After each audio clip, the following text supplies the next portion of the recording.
In this video, we're going to learn how to record measurements properly in science.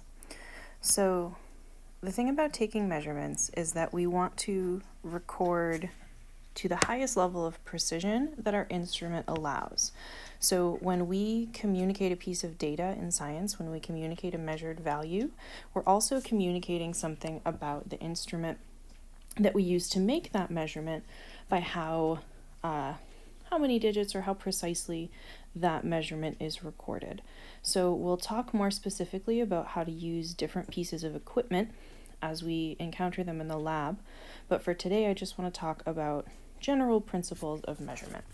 So, let's fix that. We always want to record our data as precisely as possible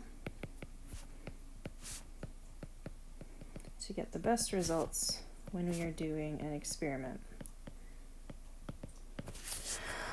And the big thing that a lot of people don't realize is that essentially you can always estimate when you're making a visual reading anyways, you can always estimate, and you should always estimate, 1 decimal place farther than is actually marked on your instrument.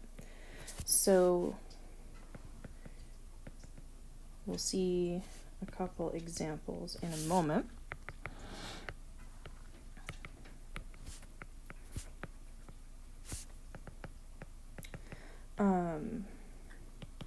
When you're given a piece of data, it is implied that the last digit of that number is always an estimate of some kind, whether it's a visual estimate of yours or if it's something that came from a computer readout, either you or the computer is making an estimate on that last digit. So this is easiest to see on something like a ruler. So if you are measuring a length on a ruler that is marked only every centimeter, if we want to measure the length of this purple rectangle, we can clearly see that the length of this rectangle is somewhere between 2 and 3 centimeters. So we wouldn't want to write down 2 and we wouldn't want to write down 3. What we're going to do is estimate the next decimal place. So it's closer to 3 than 2. So I would probably call this about 2.7 centimeters or so. So the length of this rectangle here, based on this ruler, you should record as about 2.7. If you had it as 2.6 or 2.8, that would be totally fine. Again, that last digit is an estimate, so it's all right if it varies a little bit from person to person or from reading to reading. If we, however, have a more precise ruler, so if we instead take this one that is marked every 10th of a centimeter, we can now see if I can line this up a little bit better. I think that's better. Doesn't want to stay where I'm putting it. Can now see, oh no, okay, we can just delete this one. There we go. We can now see that this is perhaps kind of between 2.6 and 2.7 or so, and because we now have a more precise measuring instrument, we can see that clearly and we can actually mark it to an extra decimal place. So if we're using this ruler to record, I would say that this is probably closer to 2.7 than 2.6, so maybe this is 2.67 or so. Again, last digit being an estimate, that one's going to vary, and as it gets smaller and smaller, it can get harder to estimate. But the more precise your measuring instrument, the more digits that gives you in the quantity that you're measuring. So in chemistry, we don't measure lengths all that often. We don't use rulers all that often. One of the most common places that you're going to encounter this same idea, though, is in measuring volumes. Measuring volumes is something that we do a lot.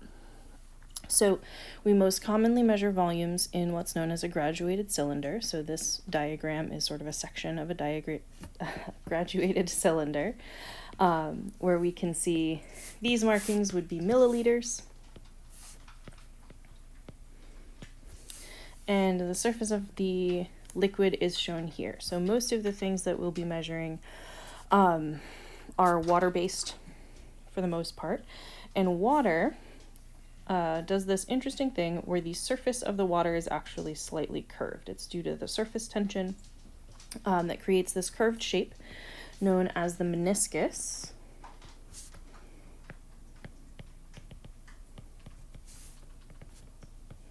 So the meniscus is the curved surface of the liquid. And when you're making a volume measurement, you always want to always measure your volume from the bottom of the meniscus.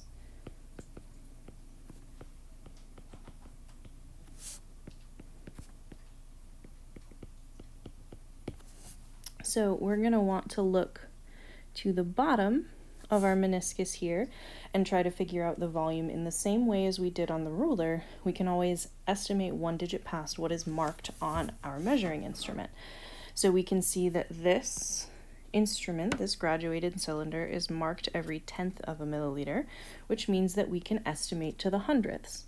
So if we look to the bottom of our meniscus here, we've got 3 down here, so this would be 3.1, 2, 3, 4, 5, 6, 7. We're in between 3.6 and 3.7, a little bit closer to the 3.7 in my estimate, so maybe we'd call this 3.68 milliliters or so. So we're applying the exact same principle to reading a volume, just with the added piece of remembering that we should always read from the bottom of the meniscus. So why don't you take a moment, pause the video here, and try to record the volumes properly for these two volumes in these graduated cylinders.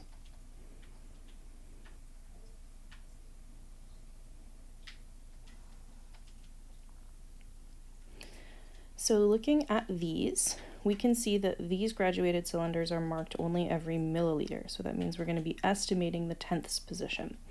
So in the one on the left, if each of the markings is a milliliter, we've got 85 here, 86, 87, 88, and 89.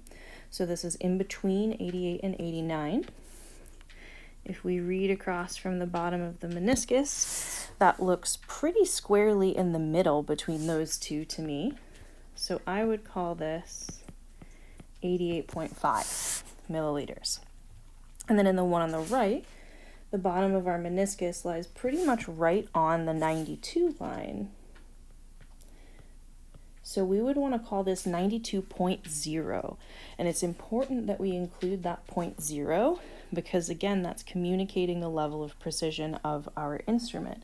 Saying not that I was estimating the 2, if I just wrote this as 92, that would tell someone reading your data that the instrument you were using was only marked every 10 milliliters and you were estimating that 2.